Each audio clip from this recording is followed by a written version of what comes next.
کتاب المعاملات، تجارتی معاملات کے شرعی احکام، مولانا محمد عمران اشرف عثمانی PhD، استاد حدیث، جامعہ دارالعلوم کراچی۔ ایجاب و قبول کے درست ہونے کے لیے چند باتیں ضروری ہیں۔ نمبر 1، ایجاب و قبول کے الفاظ ایسے ہونے چاہیے جو یہ بات ظاہر کریں کہ سودا مکمل ہو گیا۔ مثلاً بائی یہ کہے کہ میں نے فلاں چیز تمہیں بیچ دی، اور خریدار یہ کہے کہ میں نے خرید لی۔ اگر ایک نے کہا کہ خریدوں گا اور دوسرے نے کہا بیچوں گا تو یہ محض وعدہ ہے، ان الفاظ سے بیع نہیں ہوتی۔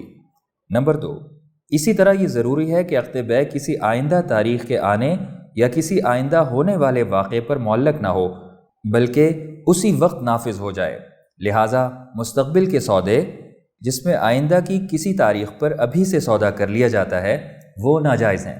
نمبر 3، اسی طرح ایجاب و قبول کے درست ہونے کے لیے یہ بھی ضروری ہے کہ جس چیز پر ایجاب ہوا ہے اسی چیز کو قبول کیا جائے۔